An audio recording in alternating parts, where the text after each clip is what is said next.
फिर आप homework questions की प्रैक्टिस करो दोबारा से, और उसके बाद एक बार फिर से अटेम्प्ट करने वाले क्वेश्चन। आप जितनी बार अटेम्प्ट करोगे आपको उतना रिवीजन होगा गाइस, मानो मेरी बात को। मेरी मैथ्स में स्पीड अगर आई है तो वो आई है रिपीटिशन, बार बार करने पे, रिवीजन करने पे, ठीक है। चलो भाई, तो अभी मैं स्टार्ट करूंगा। तो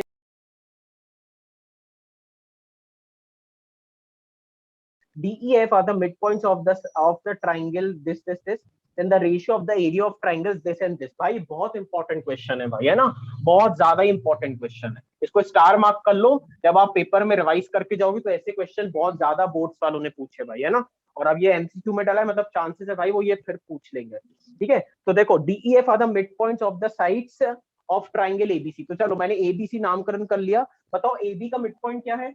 AB का मिड पॉइंट क्वेश्चन के हिसाब से कितना बोला गया है भाई, DEF are the mid points of BC। पहले D के साथ क्या लिखा हुआ है, BC, तो D के साथ क्या हो गया, BC।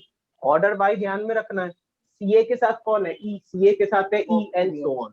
तो अभी मैंने इन सबको ज्वाइन कर दिया। अभी सवाल है कि area of triangle base upon area of क्या निकालना है मेरे को, ABC ट्राइंगल ABC बन गया। हाँ, ट्राइंगल DEF और ABC ये एरिया मुझे निकालना है। और इसने एक चीज जो कर दी है वो ये कि इसने डायरेक्ट थ्योरम लगा दी। DEF का स्क्वायर मतलब एक प्रकार से किसके बराबर है भाई साहब, भैया DF अपॉन AB। हाँ भैया सिमिलर तो दिए नहीं है। हाँ भाई रुक जाओ पहले मुझे लिखने तो दो। तो अपन क्या लिखेंगे, EF का स्क्वायर अपॉन में क्या आएगा बताओ भाई। मैंने लिखा DE पैरेलल है AB के, हाँ भाई बिल्कुल सही। अभी देखो मैं इसके साथ क्या लिख रहा, DE पैरेलल है AB के, तो क्या इसका मतलब ये भी है DE पैरेलल है AB के, नहीं AB का कुछ पार्ट बस। देखो मैंने क्या ले लिया BF। बताओ किसी को डाउट, तन्मय है किसी को डाउट। मैंने क्या किया, मैंने बोला DE इसके पैरेलल है तो DE इसके छोटे वाले के भी पैरेलल होएगा। हाँ भाई बिल्कुल सही, इसको दे दिया इक्वेशन 1। अभी लिखना मत, अब ध्यान से देखो। सेम कहानी मैंने क्या बोला कि जो FE है वो पैरेलल है BC के। हाँ भैया ये तो मुझे पता है। क्या इससे मैं ये भी बोल सकता कि FE पूरे के पैरेलल ना होके मेरे जो काम के पैरेलल है BD के बस पैरेलल। भैया ऐसा आपने क्यों आधा आधा लिखा, अब ध्यान से देखो भाई साहब। DE पैरेलल है BF के, FE पैरेलल है BD के, तो कोई बताएगा ये FED क्या बन गया। बहुत बढ़िया। देखो ऑपोजिट भैया मैं भी यही बता रहा था। हाँ भाई बिल्कुल सही। देखो मैंने ऑपोजिट साइड्स को पैरेलल प्रूफ कर दिया फ्रॉम 1 and 2। मैं बोल सकता हूँ FEBD इज अ पैरेललोग्राम। और अब तुम ध्यान से बताओ, मुझे ध्यान से बताओ, क्या तुमने बचपन में थ्योरम सीखी है, opposite angles of parallelogram are equal. हाँ अब देखो बेटा, आप पूरी पिक्चर समझ में आई। तो देखो ये वाला जो B एंगल है इसके ऑपोजिट एंगल है ये एंगल E, और वो एंगल E है। बहुत बढ़िया। मतलब देखो ABC का एक एंगल BEF का एक एंगल बराबर है, मतलब एंगल B एंगल E के बराबर आ गया। बताओ और एंगल बराबर है भैया। हाँ भाई बताओ यार, अपन क्या समझ में बोलती है MCQ वाला क्वेश्चन नीचे करना इसके ऊपर, जब पता ही है कि दोनों सिमिलर ही होंगे। अभी करना तो पड़ेगा ना भाई। पेपर में अगर यही क्वेश्चन आ गया लंबे वाले तरीके से, किसी से उसने बोल रहा कि इनको सिमिलर कैसे करोगे, फिर तो अपन सीख ले रहे। ऑब्वियसली पेपर में तो अपन डायरेक्ट यहीं से करेंगे, पता है भाई सिमिलर होंगे, लेकिन अभी अपन सीखना चाह रहे कैसे सिमिलर हो, इसलिए अपन ही सीख रहे। मैंने भी इसमें करा सिमिलर तो ऑब्वियसली मैं तुम्हारी जगह होता तो मैं भी सिमिलर, MCQ में क्वेश्चन है ना तो मैं जल्दी करता, इतना तामझाम नहीं करता। वो तो सिखाने पर्पस से सिखा रहे हैं। तो लिख लो भाई। तो देखो FEBB इज ये आ गया पैरेललोग्राम, देयरफॉर एंगल B किसके बराबर आ गया, एंगल E के बराबर। ये लो भाई, इसको अपन ने A नाम दे देते, इक्वेशन नंबर A। सिमिलरली देखो मैं FECD को भी बोल दूंगा, ये भी पैरेललोग्राम है। सेम तरीके से आप इसको भी प्रूफ कर सकते हैं, इसका छोटा छोटा पार्ट लेके। तो अगेन एंगल ये वाला किसके बराबर हो जाएगा, इसके बराबर। सबसे पहले मैंने क्या करा, इस वाले को पैरेललोग्राम प्रूफ करके BE के बराबर ले आया। सिमिलरली आप इसको भी पैरेललोग्राम प्रूफ कर लेना। सिमिलरली आपको लिखना, आपको करना नहीं है। ऐसा ही FC के बराबर आ गया, खत्म भाई। अब देखो, अब तुम्हारी मर्जी हो तो और A निकाल लो, मेरा डबल A से काम चल गया तो मैं बोलूंगा डबल A से ट्राइंगल। देखो भाई ध्यान से, अब देखो मैं कैसे दिमाग लगाऊंगा। ABC सिमिलर है, B के सामने है E, तो देखो B के सामने E को मैंने बीच में रखा, और C के सामने है F, तो देखो मैं आखिरी में F रख रहा हूँ। और अब देखो सबसे आगे क्या आया, D। हाँ भाई अब तुम बताओ फटाक से क्या करूं। EF पैरेलल BC के तो वो हाफ ऑफ हो गया, हाफ हाँ इसी के इसमें हाँ, अब यहाँ देखो, अब इसने बस खत्म कर दिया क्वेश्चन। देखो कैसे, ईएफ को मैं क्या लिख दे रहा, तुम्हें पता है ईएफ जो है वो पैरेलल है बीसी के भी, है ना भाई। यहाँ लिख भी दे रहा ईएफ पैरेलल है बीसी के, और ईएफ क्या है, half of BC, Half of अपन को BC पता है बाय मिड पॉइंट थ्योरम। तो बस ईएफ की जगह लिख दो half of BC, half of BC का होल स्क्वायर, और ये बीसी का स्क्वायर। तो ये हो गया 1/4 बीसी का स्क्वायर अपॉन बीसी का स्क्वायर। बीसी का स्क्वायर कैंसिल, तो कितना आ गया 1/4। और तो ये इसको था भाई पूरा कहते हैं इसको। आंसर, ठीक है। ऑब्वियसली इतना काम तुम्हें पेपर में नहीं करना भैया, एमसीक्यू में क्या इतना सारा काम करना नहीं, ये अब से दिमाग लगाना है अगली बार से, कि जब भी वो ऐसे क्वेश्चन दे रहा है ना, मतलब कॉमन सेंस लगाना कि वो दो ट्राइंगल सिमिलर रहेंगे। ध्यान से सुन लो मेरी बात, पेपर में कोई तुमसे नहीं पूछ रहा कि सिमिलर करो उसके बाद सॉल्व करो। यहाँ पे मैंने क्यों सिमिलर पहले किया, क्योंकि भाई साहब ये जो थ्योरम है this is valid only when triangles are similar. तो पहले मैं ट्राइंगल को सिमिलर करा इतनी मेहनत करके, सिमिलर के बाद मैंने डायरेक्ट थ्योरम लगा दी। तो क्विज में तो सिर्फ तुम्हें भाई साहब ये वाला कॉलम करना है, बस खत्म। 14 क्वेश्चन क्या है, ट्राइंगल एबीसी एक इक्विलेटरल ट्राइंगल है गाइस, है ना, एक इक्विलेटरल ट्राइंगल है, और एडी परपेंडिकुलर है बीसी के। बताओ एडी परपेंडिकुलर है तो ये 90 डिग्री है, आपको पता ही है, दोनों 90 डिग्री है, और बाइसेक्ट भी होगा। बिल्कुल सही, बाइसेक्ट क्यों होगा, क्योंकि इक्विलेटरल। ध्यान में रख लो, किसी को लिखना है लिख लो, इक्विलेटरल एंड आइसोसेलेस में बाइसेक्ट भी हो जाएगा। अगर इक्विलेटरल और आइसोसेलेस ट्राइंगल है तो जब परपेंडिकुलर ड्रॉप होता है तो उस साइड को 90 तो बनाता ही है, उन दोनों एंगल्स को प्लस इक्वल पार्ट्स में डिवाइड भी कर देता है। चलो भाई, अब इतने नॉलेज के दम पे मुझे क्या करना है, मुझे निकालना है एडी स्क्वायर की वैल्यू।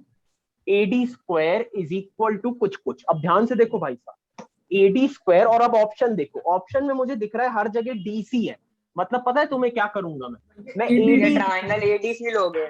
हाँ भाई, मैं एडीसी ट्राइंगल ले रहा हूँ, और एडीसी ट्राइंगल में देखो मैंने क्या किया, एसी का square is equal to AD का स्क्वायर, बहुत बढ़िया, प्लस डीसी का स्क्वायर। बताओ किसी को डाउट, मैंने क्या किया है, किसी को डाउट, मैंने पाइथागोरस लगा दी। और अब देखो, लिखना मत प्लीज, कोई लिखो मत, है ना। ध्यान से देखो, मैं एडी स्क्वायर को बचा के रख रहा, क्यों, क्योंकि एडी स्क्वायर इक्वल टू मुझे कुछ कुछ लाना है, तो एडी स्क्वायर को बचा के रखो, इधर ही रहने दो एडी स्क्वायर को। यहाँ पे लिख दिया AC square minus DC square, ठीक है भाई, एसी स्क्वायर। अब ध्यान से देखो, ये एसी तो मेरे काम का नहीं है, तो देखो मैं एसी को क्या बीसी लिख सकता हूँ, बताओ क्या मैं हाँ AC भैया। हाँ भाई, तो एसी को मैंने क्या लिख दिया, बीसी। क्यों बीसी लिख दिया, क्योंकि भाई साहब ये आपकी इक्विलेटरल ट्राइंगल है, तो सारे साइड्स बराबर है, तो देखो ये लिख दिया। अगले स्टेप में ध्यान से देखो, अगेन बीसी मेरे काम का नहीं, मेरे को तो सबको डीसी में चाहिए, तो half DC. Twice of DC, twice of DC, हाँ भैया, ट्वाइस है ना ऑफ भाई, डीसी। क्योंकि बीसी किसके बराबर है, 2 डीसी, तो 2 डीसी का स्क्वायर माइनस डीसी, तो 2 2 जा 4, 2 2 जा 4 DC square minus DC square, तो कितना होगा ये 3 DC square. Answer, ABC is a right triangle, right angled at M and N are the midpoints of this and this। हाँ भाई, मैं आपको जानबूझ के पाइथागोरस वाले क्वेश्चन कोई भी कैंसिल नहीं कर रहा जो इजी भी है, ताकि भाई जिसको बना नहीं है तो अब वो सीख लो कैसे करना है, ठीक है। तो अपन एक ट्राइंगल बना लेते हैं अपना, ये लो भाई मैंने ट्राइंगल बना दिया, ABC right angled at B। सवाल कहता है ABC ये हो गया, M and N are the midpoints of AB and BC। AB का मिड पॉइंट M है यार, ये मिड पॉइंट बार बार देख के याद रखना, मिड पॉइंट थ्योरम में कभी भी लगा सकता हूँ, और ये N मिड पॉइंट है। फिर सवाल क्या है, शो दैट 4 टाइम्स an का स्क्वायर प्लस cm का स्क्वायर किसके बराबर है। an का स्क्वायर an, तो an को ज्वाइन कर दो, और cm ये रहा, cm को ज्वाइन कर दो, तो बोला गया इसकी वैल्यू किसके बराबर है, ये क्वेश्चन है भाई, ठीक है भाई। तो अब देखो, तो अब ध्यान से देखो, मैं तुम्हारी जगह होता तो मैं क्या करता, मेरे को इनकी वैल्यू सी तो चाहिए है, तो मैं an स्क्वायर निकालता, an स्क्वायर ये रहा भाई, तो an स्क्वायर लगा दो किस ट्राइंगल में भाई, इन ट्राइंगल ABN में, ABN में मैं ABN में लगा दे रहा, an स्क्वायर की वैल्यू निकाल लो। कैसे निकाली मैंने, AB का स्क्वायर प्लस BN का स्क्वायर। बताओ किसी को डाउट, मैंने पाइथागोरस यहाँ पे लगा दी। तो देखो पहले मैंने an स्क्वायर निकाल लिया और मैं cm स्क्वायर निकाला, तो देखो मैंने कुछ दिमाग नहीं लगाया, cm का स्क्वायर इस ट्राइंगल पे लग रहा है तो इस ट्राइंगल पे लगा दो, तो CBM ट्राइंगल का नाम ले लो, तो cm का स्क्वायर इक्वल्स टू cm का स्क्वायर इक्वल्स टू bm का स्क्वायर, हाँ, प्लस bc का स्क्वायर, बिल्कुल सही। ये लो भाई, अब कुछ नहीं करो, मैं तुम्हारी जगह तो तुम्हें तो दिमाग नहीं लगाता कि भाई अब क्या कर सकते हैं, डायरेक्ट तुम, हाँ डायरेक्ट चाहो तो इधर वैल्यू पुट कर दो, या एक काम और कर सकते हो, ध्यान से देखो क्या एक काम कर रहा हूं, है ना, ध्यान से देखना। मैं ये ए बी के स्क्वायर को वैसे ही रहने देता हूँ। बताओ बी एन को क्या मैं ऐसा लिख सकता हूँ, क्योंकि ये दोनों बराबर है, क्या मैं इसको ऐसा लिख सकता बी सी अपॉन टू का होल स्क्वायर? बताओ क्या हाँ बी एन भैया। को मैंने बी सी अपॉन टू लिख दिया? हाँ किसी को भैया। डाउट है? और देखो नहीं सेम भैया। कहानी यहाँ कर रहा हूँ, ये मैं बीसी को वही बचा के रख रहा हूँ, और ये जो बी एम है ना, बी एम, ये देखो बी एम और ए एम बराबर थे, तो देखो मैं इसको क्या लिख दे रहा, ए भैया बी ए का बी आधा। Square upon 4। हाँ अभी मैंने वो नहीं लगाया है, स्क्वायर ओपन नहीं किया, बस मैंने डायरेक्ट ऐसे लिख दिया। अब देखो इससे प्रॉफिट क्या मिलेगा गाइस, देखो जल्दी से आंसर, डायरेक्ट आंसर आएगा। देखो कैसे, ए एन स्क्वायर की जगह ए एन स्क्वायर की वैल्यू रख दो, तो A B square plus B C square upon 4, ये लो भाई ए एन स्क्वायर की वैल्यू रख दी। अब सी एम स्क्वायर की वैल्यू रख दो, सी एम स्क्वायर की वैल्यू ये रही, ये है, तो वो कितनी है, A B square upon 4 plus B C square, खत्म। अब एलसीएम ले लो, एलसीएम लेके 4 नीचे वाला कैंसिल हो जाएगा, तो नीचे वाला 4 ये ऊपर वाले 4 से कैंसिल, और बताओ ये हो गया 4 ए बी स्क्वायर और 1 ए बी स्क्वायर, मतलब टोटल कितने ए बी स्क्वायर हो गए बताओ, 5 A B, 5 A B square, plus ऐसे यहाँ देखो ये 4 बी, 1 बी सी स्क्वायर, और ये एलसीएम के बाद 4 बी सी स्क्वायर, तो 4 और 1 कितना हो गया, 5 5 बी सी स्क्वायर। और अब बताओ 5 फिर से कॉमन ले लो, A B square plus B C square, बताओ ये किसके बराबर है, ए सी स्क्वायर। ए सी स्क्वायर। तो लो भाई आंसर, तुम्हें बोला गया है कि आर एस जो है वो पैरेलल है PQ के, और डीबी भी पैरेलल है PQ के। हाँ ये सब एक दूसरे के पैरेलल है। तो देखो मैं बस इस ट्राइंगल पे फोकस कर रहा हूँ, म्यूट करो भाई, मैं क्या फोकस कर रहा हूँ, एबीडी ट्राइंगल में, एबीडी ट्राइंगल पे मैंने फोकस किया, और मैंने बोला आरएस जो है वो पैरेलल है डीबी के। बताओ आरएस पैरेलल है, तो तुम जानते हो आरएस हाफ ऑफ डीबी भी होएगा, बताओ किसी को डाउट? भैया आरएस की वैल्यू देखो मैंने क्या लिख दिया है, वाई, हाफ ऑफ डीबी की वैल्यू मैंने कितनी ले ली है, एक्स, खत्म। तो यहाँ से देखो एक्स की वैल्यू कितनी आ गई है, 2y। अब ऐसे क्वेश्चन में भाई डायरेक्ट ऑप्शंस का यूज करो, कि ऐसे कौन से ऑप्शन है जो इस रिश्ते को निभा रहे हैं, कि x जो है वो डी वाला, डी वाला, बिल्कुल सही, क्योंकि d में अगर y को 8 रखते हैं तो x कितना आ रहा है, 1 16, तो बस ऐसा यही ऑप्शन है भाई जो डबल कर रहा है, बाकी सब में 7 का डबल हुआ नहीं, 6 का डबल हुआ नहीं, 10 का डबल हुआ नहीं, सिर्फ 8 वाले का डबल हुआ। बताऊं भैया, मैं उसका डायग्राम देख के डर गया था। सवाल है अ कॉर्ड ऑफ अ सर्कल, आपको पता है कॉर्ड एक ऐसी, कॉर्ड क्या होता है भाई, ये है कॉर्ड, ये आ और बा जो है कॉर्ड है, कॉर्ड भी 2 पॉइंट से मिली समथिंग लाइक अ डायमीटर, है ना भैया ये लोग बीच में राइट एंगल बनाते हैं ओ पे, हाँ भाई अगर रेडियस बिल्कुल जुड़ सही, जाता है तो सबटेंड राइट एंगल है, हाँ बस यही थ्योरम आपको याद रखनी, अगर आपको थ्योरम याद थी तो आप कर लेते। सेंटर पे 90 डिग्री का एंगल सबटेंड करता है, ये भाई आपकी थ्योरम तो है। भैया अब फिर सवाल OA और OB इक्वल है? हाँ क्योंकि दोनों रेडियस है भाई, ये रेडियस है, ये रेडियस है, तो रेडियस तो हर जगह सेम होती है सर्कल की, तो ये भी 10 ये भी 10। अब बताओ ये 10 है, ये 10 है, तो ये कितना आ जाएगा, पाइथागोरस से निकाल लो। हाँ तो भैया ठीक है भैया, हो गया, मत करो, है ना भाई, तो बस इसका आंसर आएगा 10√2। मैं एक बार बता दे रहा, जब भी तुम्हें वैल्यू सेम मिलती है ना, तो हर बार ध्यान रखना, अगली बार से सॉल्व मत करना, ये तुमको पता भी होगा अगर आपने एक्स्ट्रा प्रैक्टिस करी होगी, कि अगर ये दोनों सेम रहती है ना, वैल्यूज दोनों सेम, तो जो तीसरी साइड का रिजल्ट आता है ना, वो यही वैल्यू आ जाती है, बस उसमें √2 लग जाता है। तो अगर आपको कैलकुलेशन पर्पस से इसको याद रखना तो आप रख सकते हैं। भैया मुझको डाउट था कि भैया आपने इसमें AB को क्यों लिया है हाइपोटेन्यूज? क्वेश्चन है कि in triangle ABC perpendicular AD from A meets this and this. हाँ भाई देखो कैसे किया भाई, अपन ने एक ट्रायंगल ABC बना लेते हैं, तो ये लो भाई ABC बन गया। अभी ABC ट्रायंगल में क्या बोला गया है, परपेंडिकुलर AD परपेंडिकुलर ड्रॉ, बहुत बढ़िया, मतलब ये 90-90 मीट्स BC एट D बना लिया। इफ BD इज 8, ये 8 है, BC 2, ये 2 है, और AD कितना दिया है, ये पूरी रेंथ दी गई है मेरे को, इधर मैं मार्क कर देता हूँ, ये 4 है ना, ठीक है। तो सवाल है इनमें से 4 ऑप्शन, ठीक है। तो भाई ये तो देखो सवाल के हिसाब से समझ में आ रहा है आइसोसेलेस, इक्विलैटरल या दुगनी है, तो एक काम करते हैं अपन लेंथ निकाल लेते हैं। तो बताओ भाई, ये 8 है, ये 4 है, ये 2 है, तो क्या हाइपोटेन्यूज से निकल जाएगी? हाँ यहाँ से हाइपोटेन्यूज भैया पाइथागोरस से निकाले तो भैया कोई भी साइड इक्वल नहीं आई। हाँ रुक जाओ, तो 8 8 जा 64, 4 4 जा 16, कितना हो गया भाई ये 80 है ना, तो ये देखो ये रूट भैया 80 ये आ वाली गया। 20 आई और ये कितनी आई है? 20 20, मतलब रूट वो जो 20 16 रूट 16 20 प्लस 4, हाँ तो भाई रूट 20 आई। भाई पहले बताओ ये, हाँ और पहले बताओ वही यही दोनों अलग आ गई हैं, मतलब पहला तो भाई आइसोसेलेस भैया इन सबको प्लस कर देंगे। डी ऑप्शन था ट्राइंगल एबीसी से इक्विलेटरल, भैया वो भी ऑब्वियसली कैंसल।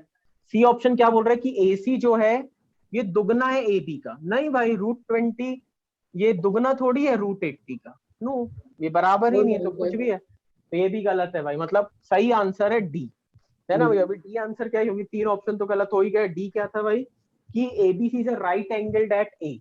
अच्छा राइट एंगल एट ए मतलब समझ रहे हो, मतलब पाइथागोरस वैलिड होनी चाहिए। एक बार क्रॉस चेक करने के लिए, वैसे तो अब मुझे पता ही है डी है, लेकिन क्रॉस चेक कर लेता हूँ। तो 90 के सामने ही होता है हाइपोटेन्यूज, तो बीसी का स्क्वायर इन दो के बराबर होना चाहिए, इन दो के स्क्वायर्स के बराबर एसी, है ना। अब यहाँ देख लो, एक बार चेक कर लेते हैं अपन। बीसी का स्क्वायर 8 प्लस 2 मतलब 10, 10 का स्क्वायर मतलब 100। रूट 100 भाई 10 का हाँ, स्क्वायर तो 100 हाँ, हो गया ना, रूट कहाँ से आएगा। सॉरी अभी एबी का स्क्वायर मतलब रूट 80 का स्क्वायर 80, और एसी का स्क्वायर रूट 20 का स्क्वायर 20, 80 प्लस 20 100। देख लो भाई, ठीक है भाई। एडी परपेंडिकुलर है, बताओ परपेंडिकुलर है, और बोला गया आइसोसेलेस है। आइसोसेलेस में अभी तुम्हें कॉन्सेप्ट बताया, दोनों भैया ये क्यों कर रहे हो, तो बहुत इजी है। ये भी हो गया और बीसी एबी भी बराबर हो गया एसी के। बस एक वैल्यू हाँ को दो में स्प्लिट कर देना, जैसे बीसी है ना तो बीसी को बीडी और डीसी इंटू करके स्प्लिट कर देना, आंसर आ जाएगा। हाँ हाँ भाई ठीक है। तो इसमें किसमें पाइथागोरस लगा दूं मैं एबी और एडी जिसमें हो, एबी और एडी वाले में ना। एबीडी तो इसमें हाँ, तो एबी का square is equal to AD square AD का plus square BD plus square. BD का स्क्वायर। बहुत बढ़िया। अभी इसको यहाँ ले जाओ, तो एबी का स्क्वायर माइनस एडी का square is equal to BD into BD लिख दो बस। बीडी और को अब डीसी दो लिख दो, बीडी को अपन क्या लिख सकते हैं, डीसी, खत्म है बस खत्म, 3 step. Answer. In right triangle at this. अबे देखो, अब ये देखो सिमिलर क्वेश्चन है भाई। देखो अब ये बनेगा, ये देखो करना मेरे पास पड़ेगा। राइट ट्राइंगल एबीसी है, राइट एंगल एट बी है, P and Q are the points on the sides A B and ये। फिर बोला गया है देन ए क्यू मतलब इसको ज्वाइन कर दो और इसको ज्वाइन कर दो। अगेन क्या करना, पहले ए क्यू में लगा दो पाइथागोरस, और ए क्यू में लगा दो, और इसमें लगा दो सीपी में लगा दो। इन दो में क्यों लगा रहे हैं, क्योंकि एज पर द ऑप्शंस अपन को इन्हीं दोनों की वैल्यूज चाहिए। बस सॉल्व कर दो। ओके भैया ये हो जाएगा। 1 मिनट लगेगा, चल कर ही देते फटाक से। ए क्यू का स्क्वायर ए बी का स्क्वायर और बी क्यू के स्क्वायर के बराबर पाइथागोरस से, और ऐसे सीपी का स्क्वायर किसके बराबर, बीपी और बीसी के। तो बीपी और बीसी के, ये लो भाई, ये दोनों हो गए। अब क्या करना है मेरे को, क्वेश्चन के हिसाब से चारों ऑप्शन में इनको प्लस करा है, इन दो को प्लस कर दो, इन दोनों इक्वेशन को। तो ए बी का स्क्वायर प्लस बी क्यू का स्क्वायर प्लस बीपी का स्क्वायर प्लस बीसी का स्क्वायर, सबको प्लस कर दिया। ठीक है, अब ओके। तो अब देखो ऑप्शन के हिसाब से बताओ, क्या ए बी का स्क्वायर और बीसी का स्क्वायर मिलके बना रहा है क्या कुछ। भैया एसी का स्क्वायर। ये देखो, इसको और इसको मिला के लिख दूंगा मैं एसी का स्क्वायर, खत्म। और ऐसे यहाँ देखो बी क्यू का स्क्वायर, हाँ यहाँ देखो बी क्यू का स्क्वायर और बीपी का स्क्वायर, ये मिलके किसका पी स्क्वायर क्यूपी बना का। रहा है। हाँ क्यूपी या पी क्यू, खत्म आंसर। इन्होंने आइसोसेलेस, चलो भाई आइसोसेलेस दे दे, मतलब बहुत ज्यादा बेनिफिट किया है। तो इन्होंने आइसोसेलेस ए बी और एसी बराबर होंगे, अरे बहुत बढ़िया, दिए भी है 25-25 है, और बीसी भी दे दिया 14, बहुत बढ़िया। Then the measure of the altitude from A. अबे यार बताओ ऑल्टीट्यूड क्या करती है भाई, 90 डिग्री पे स्प्लिट कर देती है, 90 और डिग्री। भैया आइसोसेलेस है भैया, कैसे तो हुआ है? वो साथ साथ हो जाएगा हाँ 14। ये 7, तो अब बताओ ये 25 ये 7, तो क्या ये निकाल पाएगा कोई भी विद द हेल्प ऑफ हाँ पाइथागोरस, खत्म। तो ओरल निकाल लो, 25 का स्क्वायर मतलब 625 625 या minus 49 हाँ या सिर्फ 576। 576। भैया और वो 524 का स्क्वायर। बहुत बढ़िया। देखो ऐसे क्वेश्चंस तुम्हें पेपर में कल आएंगे। हाँ भाई एक बार देख लेते हैं क्या है। 46 में triangle ABC is right angle at A. ये लो भाई, ए पे बन गया, बी पे ये बन गया, सी पे ये बन गया। वो लगा एडी परपेंडिकुलर है बीसी के, ये लो भाई एडी परपेंडिकुलर मतलब 90 डिग्री भी बना रहा है। और फिर क्या है, देन बोला गया है बीडी अपॉन डीसी की वैल्यू बता दे। कहाँ है भैया डी? एंगल बाइसेक्टर लगा दो। हाँ एंगल बाइसेक्टर लगा देंगे। बिल्कुल सही, हाँ बिल्कुल डायरेक्ट। ये क्या क्वेश्चन है भैया, 1 सेकंड का क्वेश्चन है ये भाई तो। भैया हाँ 4-5 AB अपॉन स्टेप DC का किसके क्वेश्चन बराबर था। था? AB अपॉन AC के बराबर। अपना डायग्राम इस बार मैं अच्छा बनाऊंगा, नहीं तो कल वाला कंफ्यूजिंग हो गया था थोड़ी, है ना। तो लो भाई, ABCD is a quadrilateral, ABCD quadrilateral बना दिया, in which AD is equal to BC। भाई साहब ये याद है कल अपन ने यूज किया था किस चीज का? AD BC के बराबर है। भैया अब इतना याद नहीं। नहीं भैया। ये गाइस कल अपन इसी चीज को मिस कर गए थे यार, पता है कल मुझे इतना, मैंने ये देखा यार, मैं तो कभी इसका यूज ही नहीं किया है, और इसके दम पे सवाल बहुत इजी हो जाता। AD ये था, P किसका मिड पॉइंट है? P इसका पॉइंट है, और फिर ये AC का मिड पॉइंट है Q, तो मिड पॉइंट कहीं ऐसा बना लेता हूँ, फिर इसका पॉइंट है R, इसका मिड पॉइंट, और फिर ये वाली लाइन को ज्वाइन करते तो इस लाइन का मिड पॉइंट हो गया ये S। और अब देखो मैं इन चारों को ज्वाइन कर रहा हूँ, ठीक है, मैं इन चारों पॉइंट्स को ज्वाइन कर रहा हूँ, ये और ये। तो देखो इन चारों पॉइंट्स को ज्वाइन करने पे मेरे को जो अंदर एक फिगर मिला है, ये एक रोम्बस है, ठीक है। तो अभी मैं प्रॉपरली अरेंज करके प्रॉपर अच्छे से लिखूंगा, ठीक है। तो सबसे पहले देखो मैं क्या कर रहा हूँ, मैंने लिया BAD वाला ट्राइंगल, ठीक है। कौन सा ट्राइंगल मैं ले रहा हूँ? BAD triangle. Yes is parallel to AD। तब बताओ BS इसमें क्या क्या दिख रहा है पैरेलल, बताओ। मैं बताऊं? इसमें, हाँ भाई, एक मैं जिससे पूछूंगा वो बताते जाना। हाँ भाई बता, BAD ट्राइंगल में क्या पैरेलल दिख रहा है? भैया PS parallel to AD and PS is बहुत half of AD। वाह, बिल्कुल सही भाई। देखो ध्यान से, अब तुम ध्यान से देखना, मैं सारे ट्राइंगल भी मेंशन कर रहा था, तुम्हें कहीं दिक्कत की बात नहीं है। PS पैरेलल है AD के, हाँ भाई, and PS is half of AD। कोई डाउट भाई किसी को? किसी को डाउट? और ये सब क्यों लगा पा रहा है? क्योंकि ये सारे मिड पॉइंट्स दिए गए थे। अगर मिड पॉइंट्स दिए गए मतलब आप मिड पॉइंट थ्योरम लगा सकते हो। इसको दे दो लाइन नंबर 1, या इसको दे दो इक्वेशन नंबर 1। अच्छा अब ध्यान से देखो, एक मैंने लगा दिया BAD में, ठीक है। अब देखो मैं कौन से ट्राइंगल में लगा रहा हूँ? CAD में। अब देखो मैं CAD में लगा रहा, ध्यान से। कोई और आदमी है जो बताएगा CAD में कौन पैरेलल है? मैं बताऊं? नहीं, हाँ स्वयं तुम बताओ CAD में कौन भैया पैरेलल है? QR parallel AD and QR equal हाँ टू भाई, हाफ AD। बिल्कुल सही। देखो QR parallel AD and QR जो है वो हाफ ऑफ AD है। देख लो भाई, किसी को डाउट है तो पूछ लो। मैं एक एक ट्राइंगल भी मेंशन कर रहा ताकि अब मेरे को कुछ भी कंफ्यूजन भैया हो। हो गया प्रूव। हाँ अब रुक जाओ भैया रुक जाओ, प्रूफ यहाँ हो देखो। गया भैया पैरेललोग्राम। हाँ अब देखो भाई, AD कॉमन था, इसका मतलब PS भी किसके पैरेलल है? एक प्रकार से PS किसके QR पैरेलल है भाई? QR। QR के। और ध्यान से देखो, ये हाफ हाफ AD के बराबर भी, मतलब PS किसके बराबर भी है? PS is equal to QR। देखो भाई हो साहब, गया। सबसे तो PS पैरेलल हो गया किसके? QR के। QR कहाँ गया मेरा? QR ये रहा, PS पैरेलल है QR के, और PS बराबर भी है। मतलब क्या बोल सकते हो? PQRS इज पैरेलल हो रहा। अरे रोम्बस पूछ। पहले तो भाई पैरेललोग्राम प्रूफ करना था ना PQRS को, हाँ समझ में भैया। आ रहा है? तो पहले तो पैरेललोग्राम प्रूफ किया, तो देखो पैरेललोग्राम के लिए तुम्हें पैरेलल और इक्वल प्रूफ करना रहता, कर दिया। तुम चाहो तो सिमिलर करके बचे दो को भी कर सकते, इन दो को भी, अगर तुम्हारी इच्छा है तो, है ना। तो अपना ये तो चीज आ गई, तो भैया सब कुछ तो सॉर्टेड है। अभी तो अपना इतनी जल्दी हो गया प्रूफ।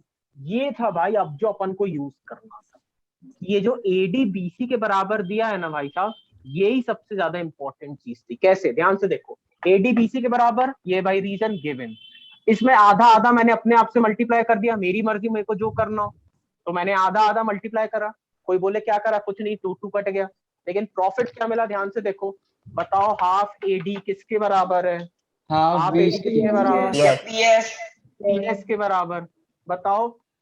हाँ अब ऐसी बताओ, ऐसी बताओ, ये PS के बराबर है ना। अब ध्यान से बताओ, ऐसे अगर मैं BC को लिखता, बताओ हाफ BC किसके बराबर होएगा? कोई दिमाग लगाएगा? भैया PQ। PQ। PQ। बहुत भैया हो गया बढ़िया। भैया प्रूफ। बस तो देख लो, PS PQ के बराबर, एडजेसेंट साइड्स आर बराबर। और बताओ अगर एडजेसेंट साइड्स आर बराबर, देयरफॉर PQRS ये क्या? रोम्बस। रोम्बस। आप हाँ, समझाए ना भैया अभी। हाँ तो भैया अभी वही क्वेश्चन इजी लग रहे थे भैया, वरना सुबह भैया हाँ। उनमें पता नहीं मैं सेम में क्या क्या कर रहा था, जिनमें बाइसेक्ट कर रहे थे, दो ट्राइंगल को सिमिलर करके, फिर पाइथागोरस लगा के हाँ फिर बस अपना मोस्टली पाइथागोरस ही लगा ले और रिप्लेस कर जगह। बस मेन क्या उन वाली क्वेश्चन में ध्यान में रखना, हाँ। अब पाइथागोरस भैया ही लगाना है। रिप्लेसिंग पे ध्यान दूंगा मैं। भैया बस मेरे को रिप्लेसिंग पाइथागोरस तो लगा रहा था, रिप्लेस नहीं कर रहा था भाई। और मैं भी को भी भाई, इतनी जगह पाइथागोरस तो लग सकती भैया, मैं कहाँ कहाँ लगाऊं? तुम्हें कुछ नहीं, जो ऑप्शन दिए गए हैं उनमें देखो कि हाँ भाई इसकी और इसकी वैल्यू साले को चाहिए, पाइथागोरस से उन्हीं दो में लगाओ ताकि उनकी वैल्यू आ जाए और फिर